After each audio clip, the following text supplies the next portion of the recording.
Hello students, in this video we will continue further with electrochemistry. In the previous video we had looked at something called as electrode potential. हमने ये देखा था कि ये electrode potential major करने के लिए हमें रेफरेंस इलेक्ट्रोड्स की जरूरत पड़ती है. हमने दो टाइप के रेफरेंस इलेक्ट्रोड्स पढ़े थे. One was SHE standard hydrogen electrode and second electrode was secondary type of electrodes जैसे calomel electrode, silver chloride electrode, right. अच्छा, नाउ इन रेफरेंस इलेक्ट्रोड्स को यूज करके आप सारे इलेक्ट्रोड्स का पोटेंशियल मेजर कर सकते हो. जैसे आप जिंक इलेक्ट्रोड हो गया, आयरन इलेक्ट्रोड हो गया, कॉपर हो गया, गोल्ड हो गया, आप इन सारे इलेक्ट्रोड्स का जो पोटेंशियल है वो पोटेंशियल मेजर कर सकते हो. नाउ नॉर्मली जो हम लोग इलेक्ट्रोड पोटेंशियल मेजर करते हैं those are are reduction potentials, correct. मैंने आपको बताया था कि जो लिखा जाता है नॉर्मली, जो नॉर्म होता है, जो कन्वेंशन होता है वो हमेशा रिडक्शन पोटेंशियल्स का ही कन्वेंशन होता है.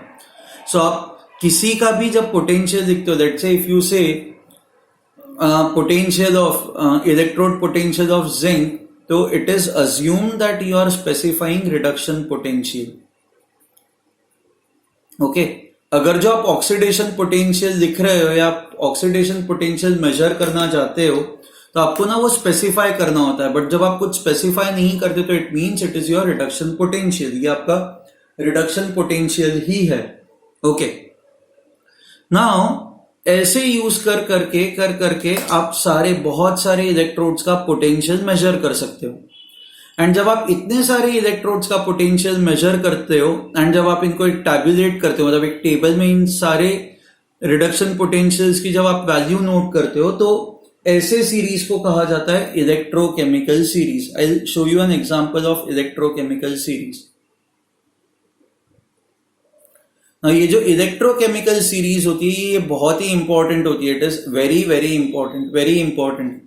पहले मैं आपको सीरीज समझाता हूं, उसके बाद इस सीरीज का यूज क्या होता है, that is what I will tell you. ठीक है, everyone I'll say before watching this now, please get your textbooks. आप NCERT के हो तो NCERT की, CBSE बोर्ड में हो तो CBSE की टेक्स्ट बुक या NCERT की टेक्स्ट बुक आपके पास में रखो. इलेक्ट्रोकेमिस्ट्री चैप्टर ओपन करो एंड उस चैप्टर के अंदर देखो कि इलेक्ट्रोकेमिकल सीरीज कहाँ पे है. एंड आप स्टेट बोर्ड के स्टूडेंट्स हो तो please open up your state board text books. What I am asking you to do is, आपको ना इस तरह की एक सीरीज होगी एंड ये जो सीरीज है ये सीरीज आपको आपको देखनी है, याद नहीं रखनी, but you have to open this page. ये वाला जो पेज है, ये वाला पेज आपको ओपन करना. Okay, now left hand side पे सारे इलेक्ट्रोड्स मेंशन्ड है. Okay, now all these electrodes are mentioned to you. Normally if you see electrodes किस तरह से मेंशन किए जाता है, यू कैन सी दैट सबसे पहले तो आप इनका आयोनिक स्टेट मेंशन करते हो. हर एक केस में जो है वो आयोनिक स्टेट जो है वो आयोनिक स्टेट मेंशन्ड है. ओके, आप एंड तक देखोगे तो सारे केसेस में पहले आयोनिक स्टेट मेंशन्ड होता है एंड उसके बाद उनका एटॉमिक या मॉलिक्यूलर स्टेट. सो जैसे मेटल्स है तो एटॉमिक स्टेट एंड ये नॉन मेटल्स है तो क्लोरीन, फ्लोरीन, ब्रोमीन, ये इनका मॉलिक्यूलर स्टेट मेंशन किया जाता है. Okay, now if you look at all the reactions, मैं यहाँ पे कुछ रिएक्शंस आपको एक्सप्लेन करता हूँ. हर एक केस में ये जो लेफ्ट हैंड साइड पे स्पीशीज है, F2 हो गया, Au+ हो गया, Ce+4 हो गया, सारे केसेस में इलेक्ट्रॉन जो है वो अब्सॉर्ब हो रहा है. So F2 is accepting electrons, Au+ is accepting electrons. So हर एक रिएक्शन में इलेक्ट्रॉन अब्सॉर्ब हो रहा है. तो ये सारे रिएक्शंस आपके कौन से हो गए? All these reactions are are reduction reactions. ये सारे रिएक्शंस हमारे रिडक्शन रिएक्शंस हैं. ओके, हर एक रिएक्शन के साथ कुछ तो पोटेंशियल एसोसिएटेड है. मैंने आपको बताया था प्रीवियस सेक्शन में, how do you find this. आप इस इलेक्ट्रोड को स्टैंडर्ड हाइड्रोजन इलेक्ट्रोड के साथ कनेक्ट करते हो, फिर आप वोल्ट मीटर कनेक्ट करते हो. सो आप एक सेल बनाते हो. सेल बनाने के बाद आप वोल्ट मीटर कनेक्ट करते हो and using that volt meter you can find out the electrode potential of every half cell. इसको हाफ सेल कहा जाता है क्योंकि ये बस आधा ही रिएक्शन है ना, ये तो बस रिडक्शन रिएक्शन ही है. या आप इसको हाफ रिएक्शन कहते हो, इसको this is your reduction half reactions. Okay, reduction कहां पे होता है? रिडक्शन जो होता है it happens at cathode. Oxidation reaction जो होता है that oxidation reaction happens at anode. Okay, now हर एक रिडक्शन रिएक्शन के साथ एक पोटेंशियल एसोसिएटेड है, सो इसको हम लोग कहेंगे reduction potential of this electrode. So fluorine electrode का रिडक्शन पोटेंशियल इतना है, gold Au plus two Au electrode का रिडक्शन पोटेंशियल इज 1.680, इस इलेक्ट्रोड का रिडक्शन पोटेंशियल इज 1.610। ठीक है, सो हर एक इलेक्ट्रोड का रिडक्शन पोटेंशियल जो है वो मेजर किया गया है। मेजर कैसे किया गया है, आप इस इलेक्ट्रोड को आइदर SHE के साथ कनेक्ट करोगे या फिर आप सेकेंडरी इलेक्ट्रोड्स जो है उनके साथ कनेक्ट करके आप ये नंबर्स कैलकुलेट करोगे। Okay, now if you look at all the species, okay, यहां पे F2 रेड्यूस हो रहा है ना, क्योंकि ये इलेक्ट्रॉन अब्सॉर्ब कर रहा है, Au प्लस रेड्यूस हो रहा है क्योंकि ये इलेक्ट्रॉन अब्सॉर्ब कर रहा है। तो जो भी स्पीशीज खुद रेड्यूस होते हैं, इन स्पीशीज को हम लोग क्या कहते हैं, ये सारे स्पीशीज जो होते हैं वो सारे आपके ऑक्सीडाइजिंग एजेंट्स होते हैं। So the species which accepts electron is your oxidizing agent. Okay, so F2 Au plus Ce4 plus Au plus 3 Cl2, ये सारे जो लेफ्ट हैंड साइड पे आपके स्पीशीज है, ऑल दी स्पीशीज, एक मिनट हाँ बस,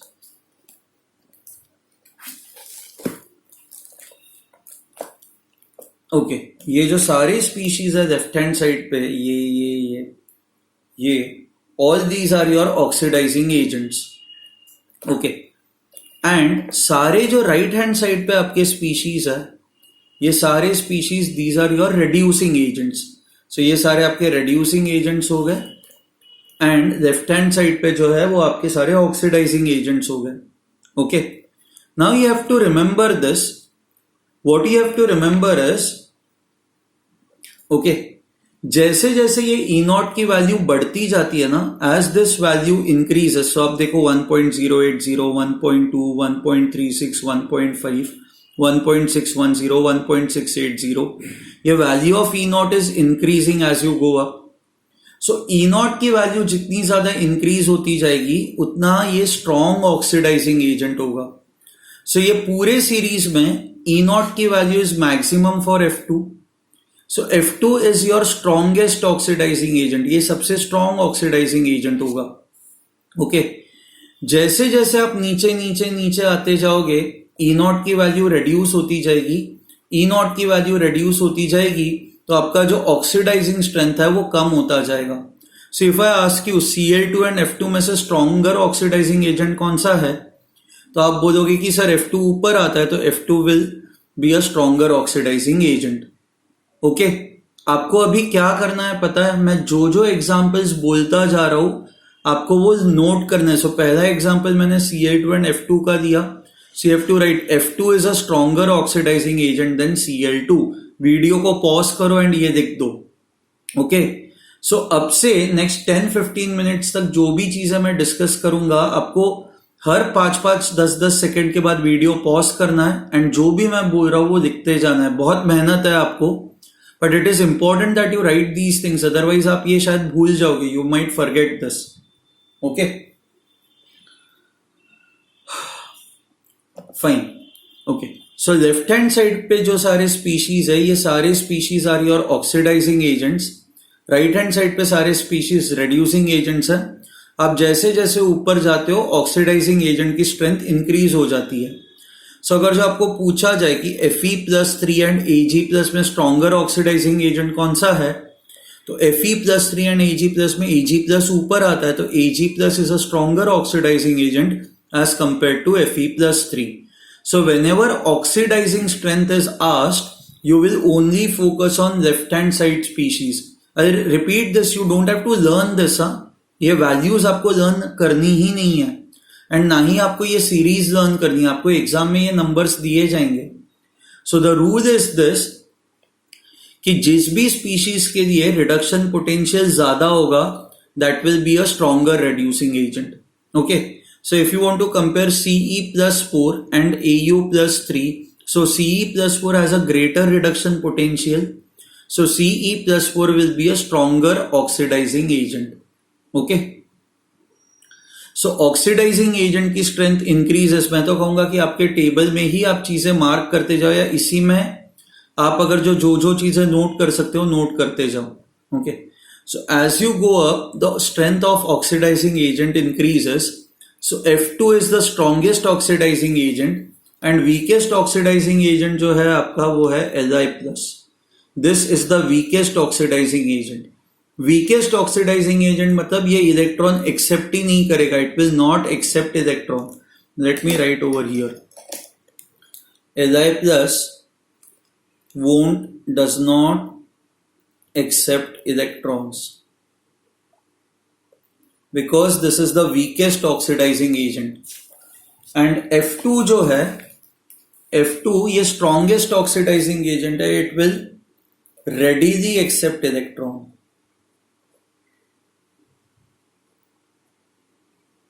अच्छा, ठीक है. अब नाउ द क्वेश्चन इज, अब हम लोग जाते हैं राइट हैंड साइड की तरफ. नाउ राइट हैंड साइड पे ये सारे reducing agents हैं. Now you have to remember this, if this is a very strong oxidizing agent, इसका जो काउंटर पार्ट होता है that is a very weak reducing agent. So F2 is the strongest oxidizing agent. So if this is the strongest oxidizing agent, F- is the weakest reducing agent.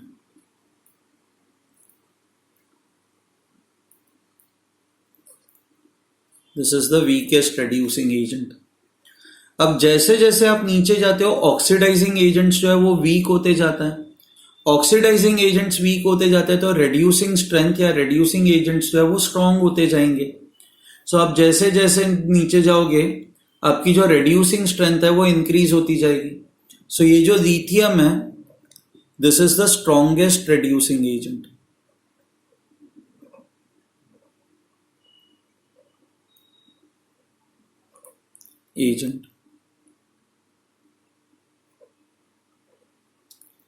Okay, so this is the strongest reducing agent, okay, lithium, and F- becomes your weakest reducing agent. So आपको ये समझ में आया, जैसे जैसे आप नीचे जाओगे जो reducing strength है वो increase होती जाएगी. okay, and जैसे जैसे आप यहां से नीचे जाओगे तो oxidizing strength जो है वो decrease होती जाएगी. I hope you have understood this. यहां तक चीजें क्लियर है.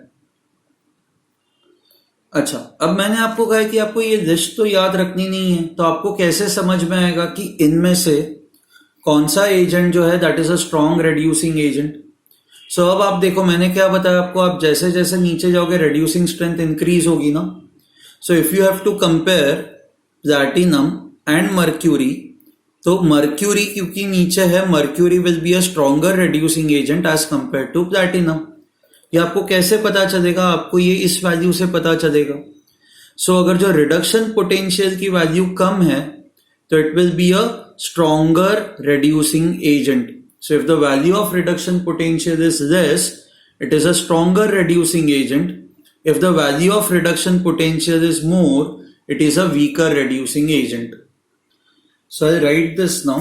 Okay, ये एक पॉइंट जो है ये आप लोगों को भी याद रखना है कि रिडक्शन पोटेंशियल, ये ऑक्सीडाइजिंग स्ट्रेंथ जो होती है, strength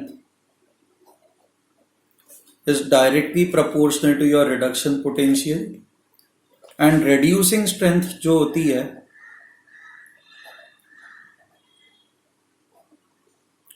it is directly proportional to, नहीं, it is inversely proportional to reduction potential. So आपका रिडक्शन पोटेंशियल जितना कम होगा उतनी वो रिड्यूसिंग स्ट्रेंथ जो होगी आपकी वो ज्यादा होगी. ओके, लेट्स से आपको ना नॉर्मली इलेक्ट्रोड या रिडक्शन पोटेंशियल्स ऐसे दिए जाएंगे, Zn2 plus 2Zn. Okay, and let's say E not of मान लो Ag प्लस 2Ag. अब ना आप इसको कैसे करोगे? If you C Zn2 plus 2Zn, ये यहाँ पे minus 0.763. So this is minus 0.763 volts. And वैसे ही Ag plus 2Ag, Ag plus 2Ag, it is 0.799. This is 0.799 volts. Okay. Now let's use this.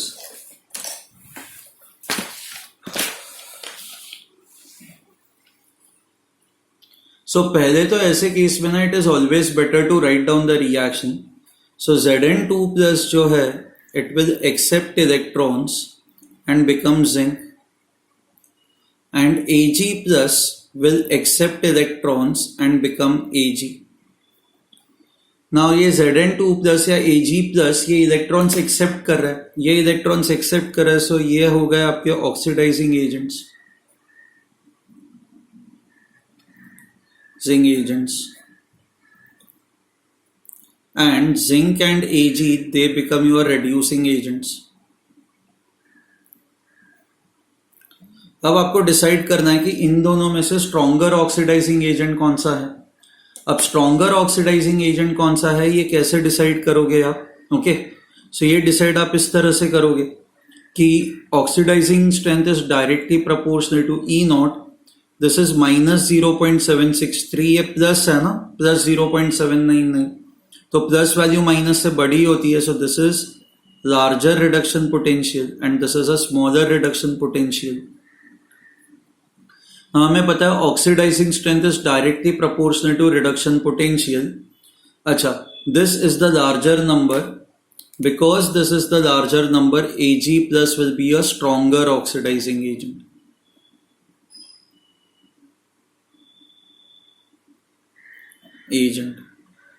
And by the same logic, reducing strength is inversely proportional to E naught. This is a smaller number, so zinc would be a stronger reducing agent.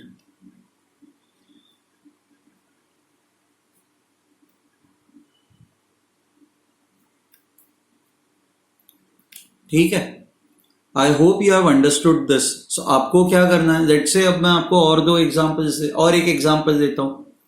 मान लो आपको ऐसे दिया हुआ है E not F minus two F2, इस electrode का reduction potential मान लो आपको दिया हुआ है 2.870,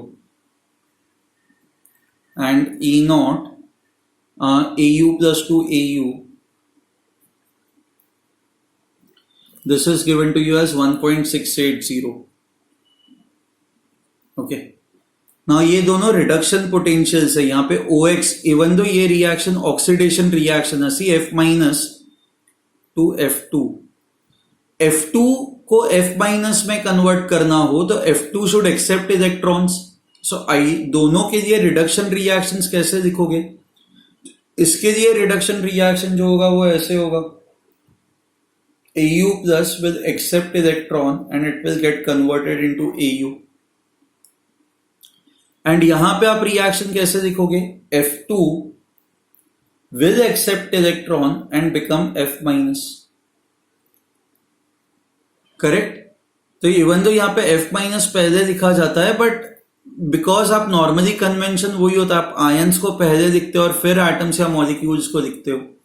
तो यहां पे तो ठीक है, Au plus will accept electron and become Au, but यहां पे आपका रिएक्शन ऐसे होगा, F2 will accept electron and become F minus. वापस लेफ्ट हैंड साइड पे जो स्पीशीज है they are accepting electrons, so these are your oxidizing agents.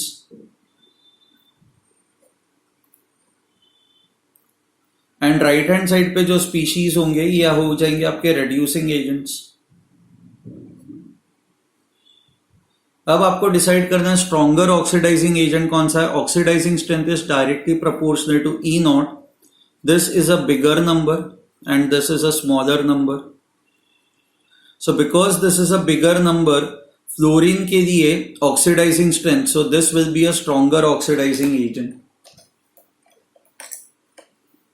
Okay, let me write this. F2 is a stronger oxidizing agent. And इसका reduction potential कम है, तो ये जो reducing agents है उसमें gold will be a stronger reducing agent.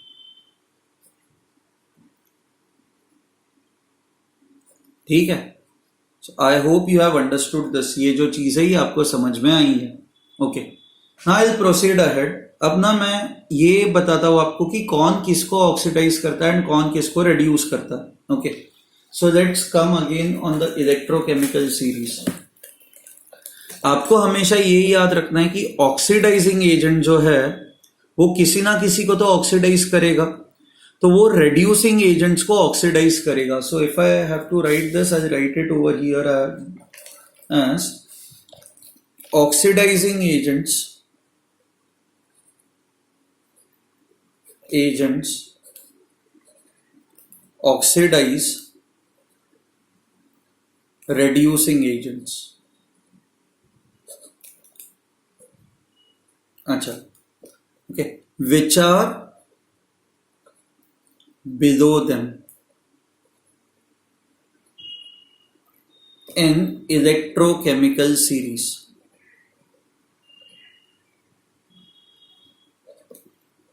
You have to remember this.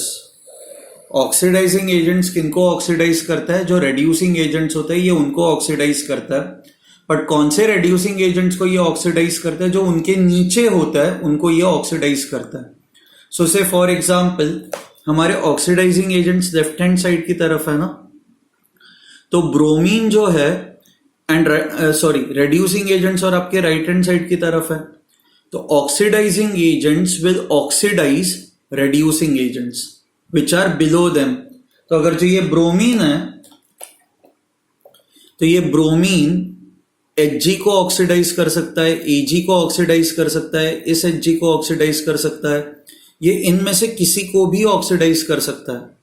But इसके ऊपर जो रेड्यूसिंग एजेंट्स है ये इनको कुछ नहीं कर सकता. So bromine cannot reduce platinum, bromine cannot reduce Cl minus, bromine cannot reduce gold, bromine cannot reduce Ce+3. Sorry, reduce नहीं, oxidize, sorry. Left hand side पे ये हमारे ऑक्सीडाइजिंग एजेंट्स है ना, तो ऑक्सीडाइजिंग एजेंट्स रेड्यूसिंग एजेंट्स जो है उनको ये ऑक्सीडाइज करता है. सो ये उन्हीं रेड्यूसिंग एजेंट्स को ऑक्सीडाइज कर पाएंगे जो उनके नीचे है. सो इसके नीचे ये सारे रेड्यूसिंग एजेंट्स है, तो ब्रोमीन जो है, ब्रोमीन इन सबको ऑक्सीडाइज कर पाएगा. बट ब्रोमीन इनको ऑक्सीडाइज नहीं कर पाएगा. It can not oxidize platinum, Cl minus, gold, Ce+3. ठीक है. ऑक्सीडाइज करना मतलब इनसे इलेक्ट्रॉन्स निकालना. तो ब्रोमीन जो है इन सारे स्पीशीज से इलेक्ट्रॉन निकाल पाएगा, बट ब्रोमीन जो है वो इनके पास से इलेक्ट्रॉन नहीं निकाल पाएगा, इलेक्ट्रॉन वसूल नहीं कर पाएगा. Okay, fine. अच्छा, so if I ask you ये Fe+3 किन किन को ऑक्सीडाइज करेगा?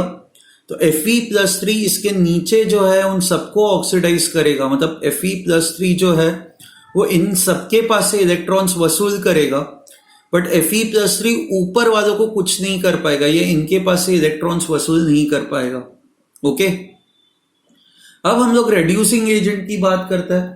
ओके, सो ये जो रेड्यूसिंग एजेंट्स होता है, let me write this over here. Reducing agents reduce, किसको रेड्यूस करते हैं? They reduce oxidising agents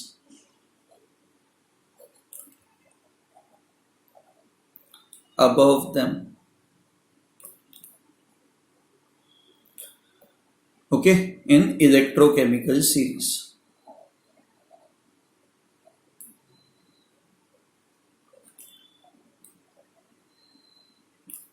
This is another important point that you have to remember. I'll go back to electrochemical series. So ये सारे हमारे right hand side पे ये सारे reducing agents हैं. ना ये रेड्यूसिंग एजेंट्स जो है ये ऑक्सीडाइजिंग एजेंट्स को रेड्यूस करता है. तो ये लेफ्ट हैंड साइड पे हमारे ऑक्सीडाइजिंग एजेंट्स है ना, तो ये जो रेड्यूसिंग एजेंट्स है वो इनको रेड्यूस करेंगे. रेड्यूस करेंगे मतलब ये इनको इलेक्ट्रॉन्स डोनेट करेंगे. ओके, अब ये रेड्यूसिंग एजेंट्स किनको रेड्यूस कर सकते हैं? ये उन्हीं ऑक्सीडाइजिंग एजेंट्स को रेड्यूस कर सकता है जो इनके ऊपर होता है. सो जैसे फॉर एग्जांपल कैडमियम है, तो कैडमियम इनके ऊपर जो जो जो जो ऑक्सीडाइजिंग एजेंट्स है, कैडमियम उनको इलेक्ट्रॉन्स डोनेट करेगा. ओके, सो कैडमियम इनको इलेक्ट्रॉन्स डोनेट करके ये इनको रेड्यूस करेगा. बट कैडमियम के नीचे जो सारे स्पीशीज है, जो सारे कैडमियम के नीचे ये ऑक्सीडाइजिंग एजेंट्स है, कैडमियम इनको कुछ नहीं कर पाएगा. Okay, cadmium will not do anything to these species. Okay, so cadmium जैसे for example zinc, zinc can donate electrons to all these species, but zinc will not donate electrons to these species. Okay, so इसका अब हम लोग use देखें. I hope आपको ये समझ में आया इसका मीनिंग क्या. सो if I ask you can magnesium reduce Na+, तो आपका आंसर नहीं होगा, क्योंकि मैग्नीशियम बस उन्हीं ऑक्सीडाइजिंग एजेंट्स को रेड्यूस कर सकता है जो इसके ऊपर आता है. Na+ तो इसके नीचे आता है, तो magnesium will not donate electrons to Na+. Magnesium will donate electrons to all the species. Okay, I hope you have understood this. Okay, so ये दो स्टेटमेंट्स जो है, ये दो स्टेटमेंट्स बहुत इंपॉर्टेंट है. एंड मैंने जो जो एग्जाम्पल्स डिस्कस किए वो सारे एग्जाम्पल्स बहुत ही ज्यादा इंपॉर्टेंट है. ओके, अब ना let's try to understand this. इसका यूज क्या होता है. Okay, now let's say we have a vessel. Okay, उस वेसल के अंदर सोल्यूशन है एंड बहुत सारे आयंस प्रेजेंट है. ओके, सो जैसे the ions that are present in this vessel are Cu+2, Mg+2, okay, Pb+2. ये सारे आयंस मान लो प्रेजेंट है इसके अंदर. एंड इसके अंदर आप क्या कर रहे हो पता है, आयन फाइलिंग्स ऐड कर रहे हो. Fe आयन फाइलिंग्स आप ऐड कर रहे हो. अब जब आप Fe ऐड करोगे तो क्या होगा, let's try to see. So Fe जो है वो Fe यहां पे आता है. ओके, अब इसके अंदर कौन कौन से आयंस प्रेजेंट है, Cu2+, Mg2+, Pb2+. पहले तो इनको लोकेट करता है. अच्छा, Fe के केस में Pb2+ ये ऊपर आ रहा है. So Fe is a reducing agent, ये इलेक्ट्रॉन्स डोनेट करेगा. ये किसको इलेक्ट्रॉन्स डोनेट कर सकता है, ये उन सारे ऑक्सीडाइजिंग एजेंट्स को इलेक्ट्रॉन डोनेट कर सकता है जो इसके ऊपर आता है. So Fe can donate electrons to Pb+2. So what will happen is when you add Fe will donate electrons to Pb+2, तो Pb+2 will accept electrons and become Pb. तो ये जो Pb+2 आयंस, ये Pb जो पहले ionic state में present था या डिसॉल्व्ड स्टेट में प्रेजेंट था, अब ये सॉलिड बन जाएगा. सॉलिड बन जाएगा मतलब it will form a precipitate. So I'll say lead is precipitated.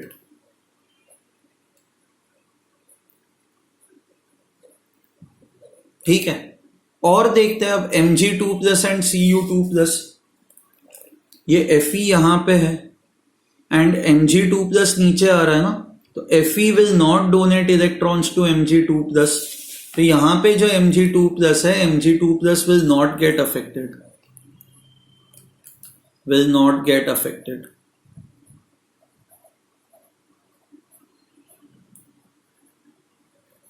इस पे कोई फर्क नहीं पड़ेगा. अब Cu2+ देखते हैं, Cu2+ कहां पे है. अब आप इस सीरीज के अंदर देखोगे तो Fe Cu2+ ये ऊपर आ रहा है. Cu2+ दो है, एक यहां पे और एक यहां पे है. अब दोनों केसेस में ये Cu2+ Fe के ऊपर ही आ रहा है ना, तो Fe इनको भी इलेक्ट्रॉन्स डोनेट करेगा. सो what will happen is Cu2+ will accept 2 electrons and become Cu. So copper will also get precipitated. तो यहां पे ये कॉपर का प्रेसिपिटेट भी बनेगा. So I'll write lead and copper. And in the process क्या होगा कि Fe इलेक्ट्रॉन्स डोनेट कर रहा है ना, तो Fe will now become Fe+2 by donating electrons. So Fe dissolve हो जाएगा, Fe will get dissolved in this solution. So finally अगर जो आप ये solution देखोगे तो क्या होगा, ये आपका final solution will have 2 ions in it. एक तो Mg+2 होगा ही होगा, and at the same time Fe+2 में convert हो रहा है, तो you will also have Fe+2. ठीक है, I hope you have understood this. Okay. Now second use, इस इलेक्ट्रोकेमिकल सीरीज का सेकेंड यूज क्या होता है. सी गैल्वेनिक सेल अगर जो आपको बनाना हो तो गैल्वेनिक सेल के अंदर स्पॉन्टेनियस केमिकल रिएक्शन होता है। स्पॉन्टेनियस केमिकल रिएक्शन मतलब जो रिएक्शन अपने आप से हो जाए वैसा रिएक्शन होता है। So spontaneous chemical reaction takes place. Now इसके अंदर दो इलेक्ट्रोड्स होते हैं, एक होता है एनोड एंड दूसरा होता है कैथोड। एनोड पे ऑक्सीडेशन होता है एंड हमें पता है कैथोड पे रिडक्शन होता है। अब आप कैसे डिसाइड करोगे, मान लो आपको दो इलेक्ट्रोड्स दिए जाए, मान लो जिंक एंड आयन इलेक्ट्रोड्स आपको दिए जाए, तो आप कैसे डिसाइड करोगे एनोड कौन सा होगा, कैथोड कौन सा होगा? It is very very simple. जिसका रिडक्शन पोटेंशियल ज्यादा है वो कैथोड हो जाएगा, that will become cathode. So E naught is more for cathode and जिसका रिडक्शन पोटेंशियल कम है that will become your anode. Anode के लिए reduction potential is this. Okay, so अब अगर जो हमें कंपेयर करना है zinc electrode and Fe electrode, तो जिंक का रिडक्शन पोटेंशियल आप इसमें देखोगे तो इट इज -0.763 एंड Fe का अगर जो आप रिडक्शन पोटेंशियल देखते हो तो it is -0.440। Now this is a smaller number ना, -0.763, ये स्मॉलर नंबर है, this is less and this is more. Now जो मोर होता है वो कैथोड बन जाता है, तो Fe will now become cathode and zinc will become anode. Okay, तो इस केस में आपका सेल कैसे होगा, सेल नोटेशन कैसे होगा? सेल नोटेशन ऐसे होता है ना हमेशा, एनोड लेफ्ट हैंड साइड पे लिखा जाता है, salt bridge and then you write cathode. So zinc will get converted into Zn+2 ions. So zinc Zn+2 and जो भी कॉन्सेंट्रेशन आप कॉन्सेंट्रेशन लिखोगे एंड फिर कैथोड के केस में क्या होगा, Fe के जो आयंस होंगे दैट इज Fe+2। तो Fe+2 will get converted into Fe, इसका जो भी कॉन्सेंट्रेशन है वो आपको कॉन्सेंट्रेशन लिखना है। सो ये आपका एनोड होगा, ये आपका कैथोड होगा। I hope you have understood this. Please remember this. This is very, very important. Very, very important. Okay. ठीक है? So we will stop over here now. So galvanic cell में ये हमेशा आपको याद रखना होगा, anode will be the electrode which has smaller reduction potential. Cathode will be the one which has larger reduction potential, not oxidation, reduction potential. ठीक है? चलो then we will stop over here. Okay, next video में आगे फिर ये continue करेंगे। चलो bye.